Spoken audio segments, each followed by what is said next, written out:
नमस्कार दोस्तों, स्वागत है आप सबका जैन इन्वेस्टर्स यूट्यूब चैनल में।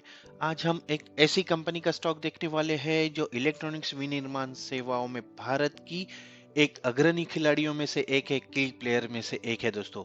इस स्टॉक ने बीते एक साल में अपने इन्वेस्टर्स को मल्टी बैगर रिटर्न दिया है। एक साल पहले जहां इस शेयर की कीमत 470 रुपए के आसपास ट्रेड कर रही थी, वही अब ये 1074 की लेवल पर जा चुका है। बीते एक साल में इस शेयर ने 129% का रिटर्न दिया है अपने शेयर होल्डर्स को।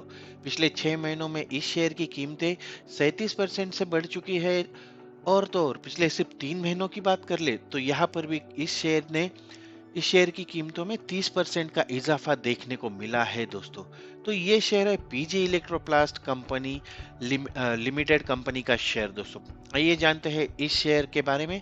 पिछले कुछ महीनों से चल रही बिकवाली और ओवरऑल निगेटिव मार्केट सेंटिमेंट्स का इस कंपनी के शेयर पर ज्यादा असर होता नहीं दिख रहा है दोस्तों।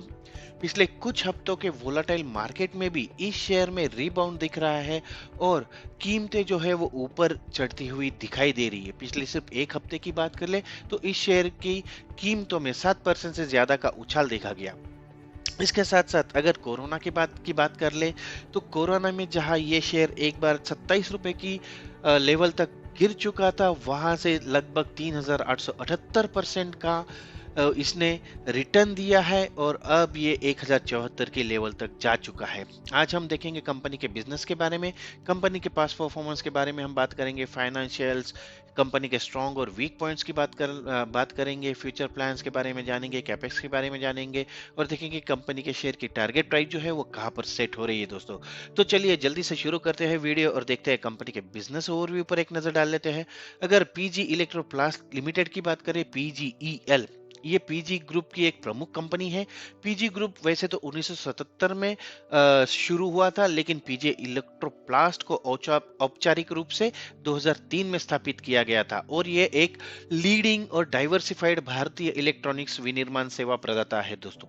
पीजीईएल मूल डिजाइन निर्माण जिसे ओडीएम कहा जाता है, मूल उपकरण निर्माण जिसे ओईएम कहा जाता है और प्लास्टिक इंजेक्शन मोल्डिंग में माहिर है, जो 40 से ज्यादा प्रमुख भारतीय और वैश्विक ब्रांडों की जरूरतों को पूरा करता है दोस्तों। ये एक डाइवर्सिफाइड ईएमएस है जो संपूर्ण प्रोडक्ट और कंपोनेंट निर्माण के लिए ओईएम और ओडीएम के सॉल्यूशन प्रदान करता है। अगर देखें तो 3800 से ज्यादा कंपनी के एम्प्लॉयज है। पिछले एक साल का अगर ईयर ऑन ईयर ग्रोथ देखे तो 146% की ग्रोथ रही है इसके बिजनेस में। इसके बाद FY 2022 का टर्नओवर जो रहा है वो 1098 करोड़ रुपए रहा है और सेल्स गाइडेंस अगले साल के इन्होंने 1800 करोड़ रुपए का टारगेट रखा है। साथ ही 7 से 8 इसकी मैन्युफैक्चरिंग फैसिलिटीज है और पैट में भी लगभग 222% की ईयर ऑन ईयर बेसिस पर ग्रोथ देखी गई है। जल्दी से नजर डाल लेते हैं कंपनी के टारगेट इंडस्ट्रीज पर। अगर आप देख पा रहे हैं दोस्तों, air conditioners, washing machines, LED televisions, air coolers, automotive components, bathroom fittings और कंज्यूमर इलेक्ट्रॉनिक्स इसकी मेन इंडस्ट्रीज है, जहां पर ये अपनी सर्विसेज या फिर अपने प्रोडक्ट्स सप्लाई करती है दोस्तों। इसके साथ साथ इसके बिजनेस सेगमेंट पर या फिर प्रोडक्ट सेगमेंट पर नजर डाल लेंगे। सबसे पहले आता है प्लास्टिक मोल्डिंग। ये कंपनी छोटे, मध्यम और बड़े आकार के हाई प्रिसीजन सतह के महत्वपूर्ण इंजेक्शन मोल्डेड घटकों को विकसित या डेवलप करने में माहिर है और इसके कस्टमर्स की जरूरतों को पूरा करने के लिए कई विशेष पोस्ट मोल्डिंग ऑपरेशंस भी कंपनी प्रोवाइड करती है दोस्तों। सेकंड सेगमेंट है पीसीबी असेंबलीज। पीसीबी असेंबली ये कंपनी टर्नकी के आधार पर विभिन्न प्रकार के प्रिंटेड सर्किट बोर्ड जिसे पीसीबी कहा जाता है उसकी असेंबलियों के लिए इंटरकनेक्ट सॉल्यूशंस प्रोवाइड करता है। ये flat TV, smart TV, set top box और मल्टीमीडिया स्पीकर के लिए पीसीबी असेंबली बनाती है दोस्तों ये कंपनी।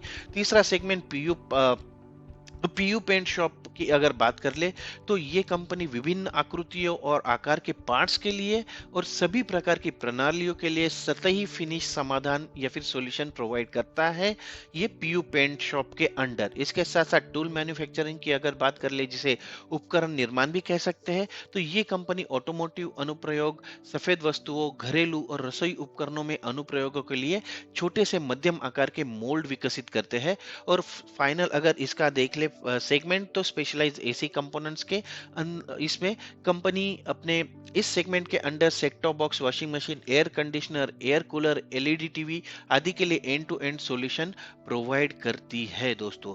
अब जल्दी से इसके क्लाइंट लिस्ट पर अगर नजर डालेंगे दोस्तों, तो जबरदस्त है। यहाँ पर ऐसी एक भी इलेक्ट्रॉनिक्स कंपनी नहीं है जो इसके क्लाइंट में शामिल नहीं। अगर देखें तो Acer, Blue Star, BPL, Carrier, Midea, Croma, Crompton, Daikin, Eureka Forbes, Flipkart, Godrej, Grohe Haier, Havells, Honeywell, Hyundai, Intex, Jabil, Jaguar, Kelvinator, Orient Electric, Onida, Motherson, Lumax, Lloyd, LG, Lava, कोयलर, Panasonic, Reliance Digital, सेलकॉम, Sansui, Spark Minda, SMR, Whirlpool, उसके साथ साथ Voltas, Usha, T Series, Thomson, TCL, तो सारी की सारी जो इलेक्ट्रॉनिक कंपनियां हैं ये सारी की सारी इसके क्लाइंट्स में शामिल है।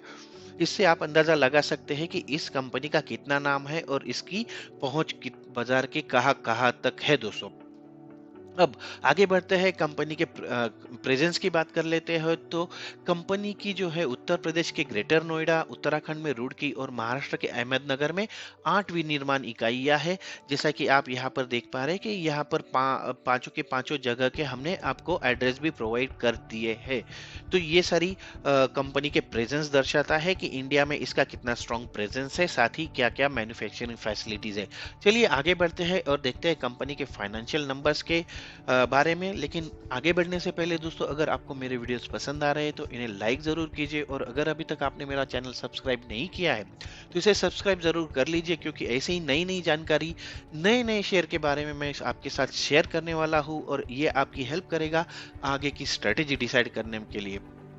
तो चलिए मुड़ते हैं वीडियो की ओर और जानते हैं कंपनी के फाइनेंशियल नंबर्स के बारे में। अगर सबसे पहले कंपनी के पिछले कुछ सालों के हाइलाइट्स पर अगर नजर डाल ले दोस्तों, तो कंपनी अगर देखे तो रेवेन्यू में कंपनी ने 27% का सीएजीआर दिखाया है। हमारे पास 2015 के बाद के आंकड़े उपलब्ध है।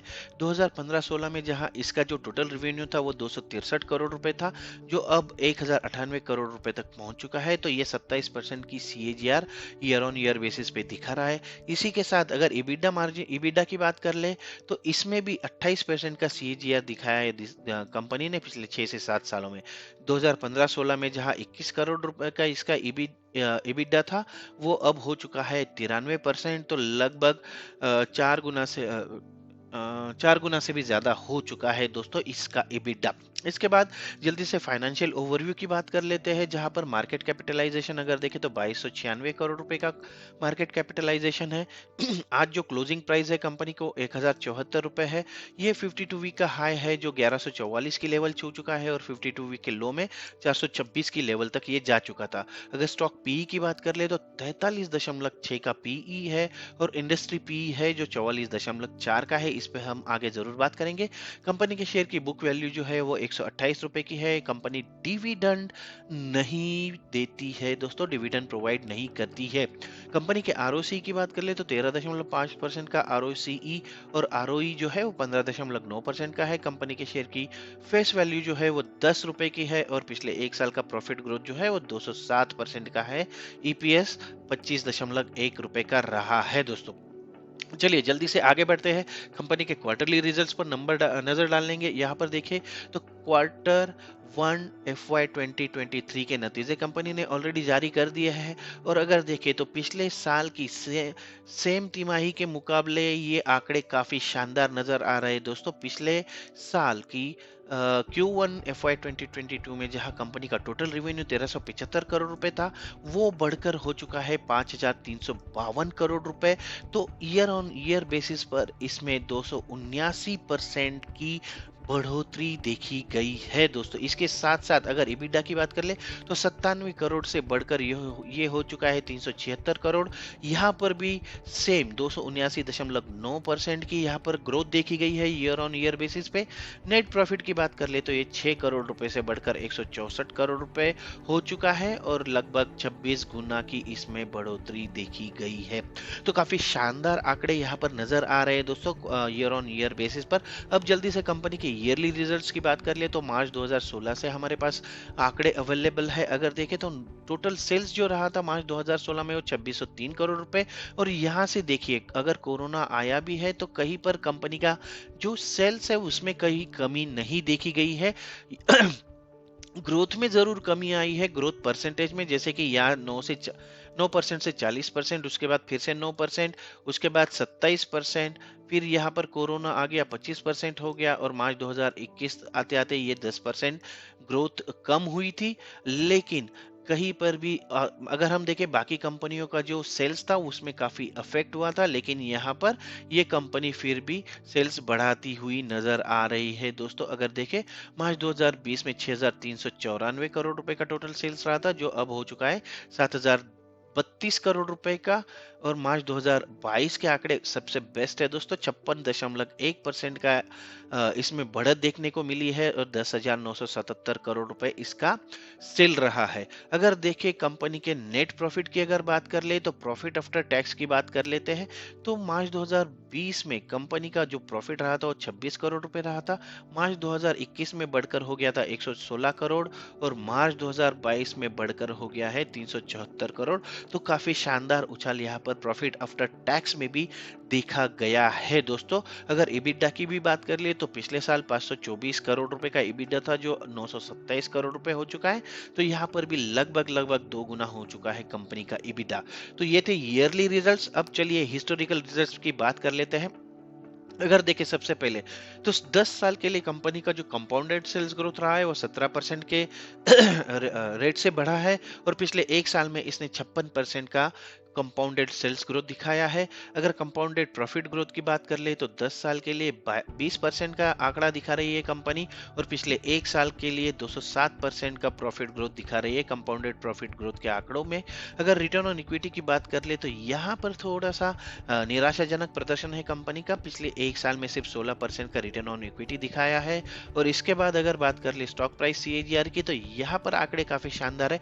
10 साल के लिए भले ही ये 16% का कम आंकड़ा दिखा रहा है, लेकिन 5 साल में 22% का CAGR, उसके साथ 3 साल में 213% का CAGR, और पिछले एक साल में 114% का CAGR दिखाया है कंपनी ने स्टॉक प्राइस के बारे में।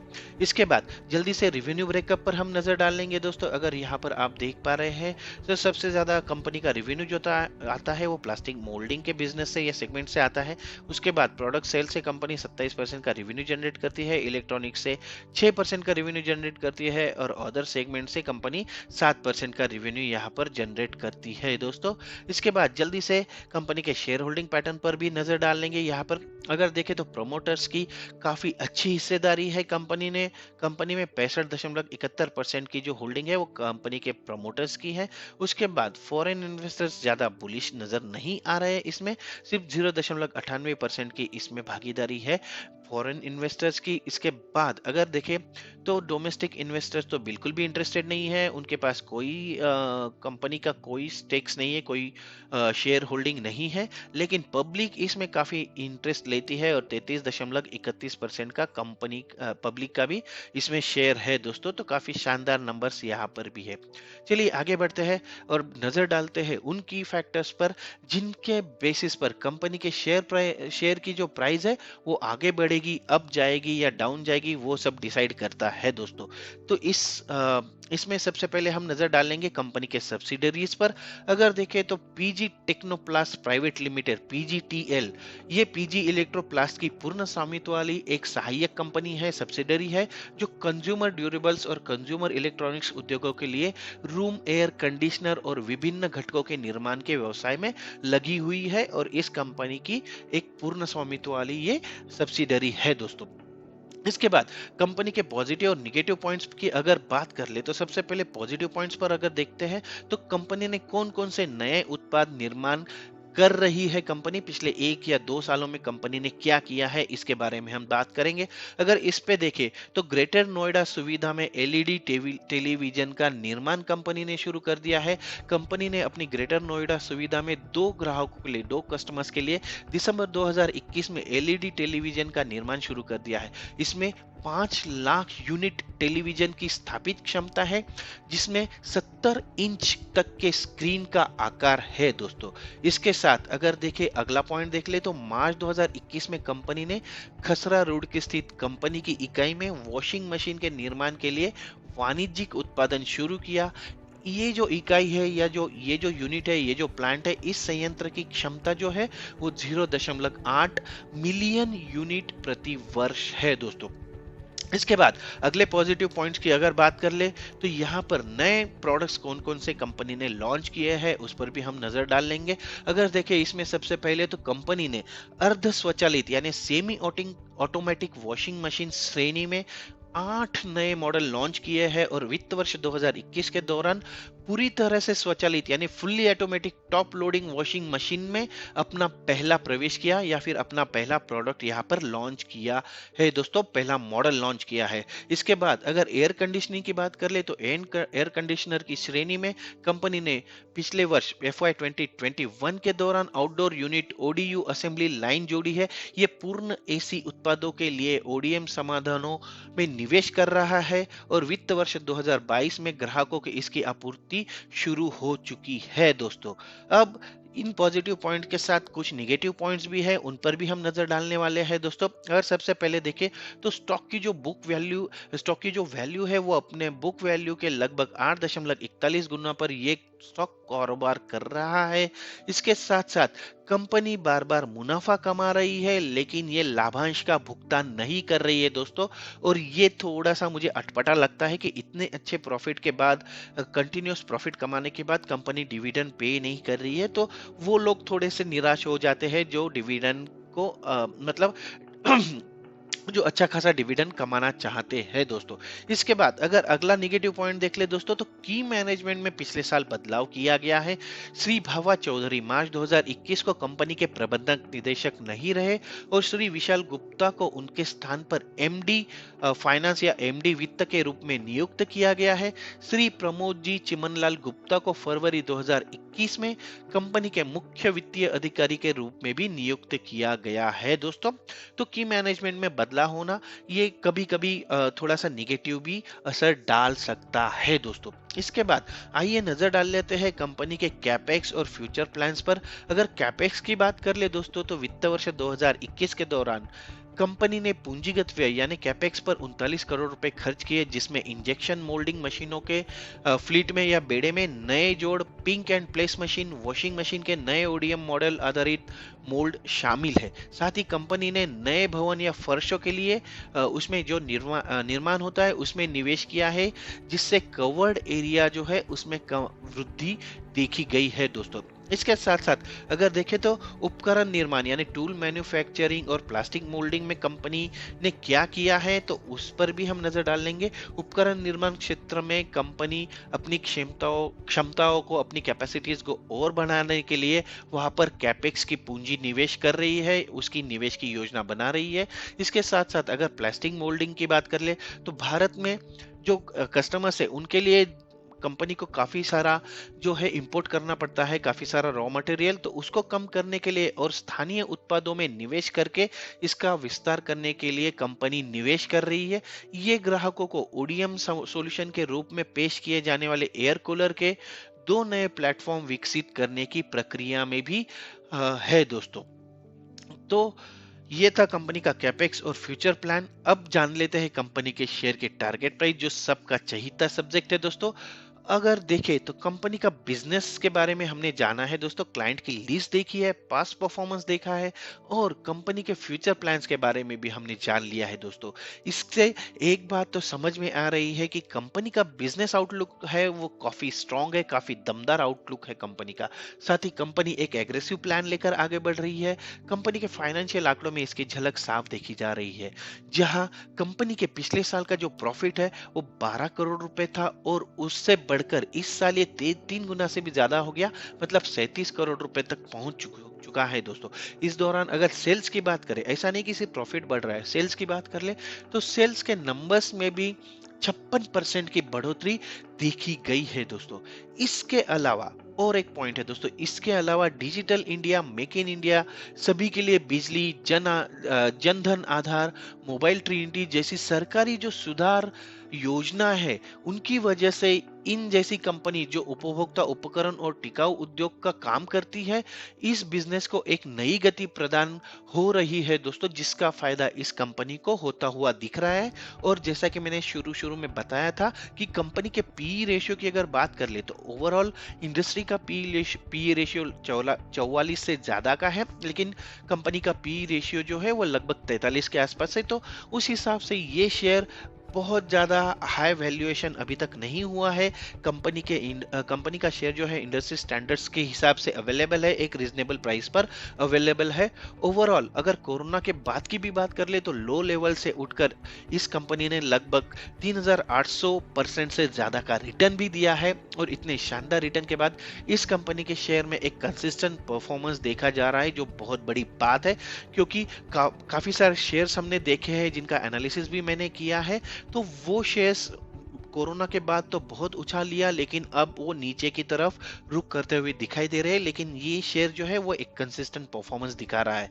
तो ये सारे पॉजिटिव फैक्टर्स अगर देखें तो इसके हिसाब से ये कंपनी आगे जाके निवेश के लिए एक अच्छा ऑप्शन साबित हो सकती है दोस्तों।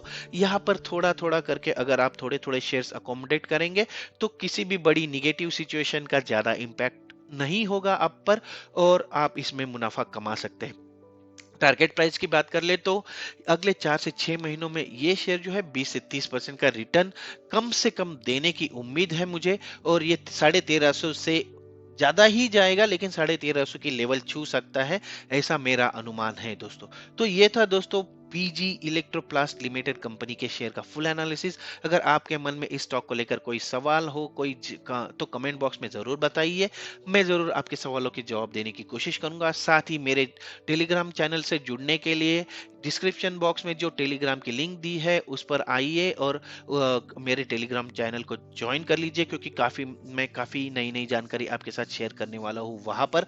आशा करता हूँ ये वीडियो आपकी काम आएगा, आपकी हेल्प करेगा, आपको पसंद आएगा और आगे की स्ट्रेटेजी डिसाइड करने में आपकी हेल्प करेगा। तो आज के वीडियो में मैं यही रुक रहा हूँ दोस्तों। मिलते हैं अगले वीडियो में एक नए शेयर के साथ, एक नई जानकारी के साथ। तब तक के लिए नमस्कार दोस्तों।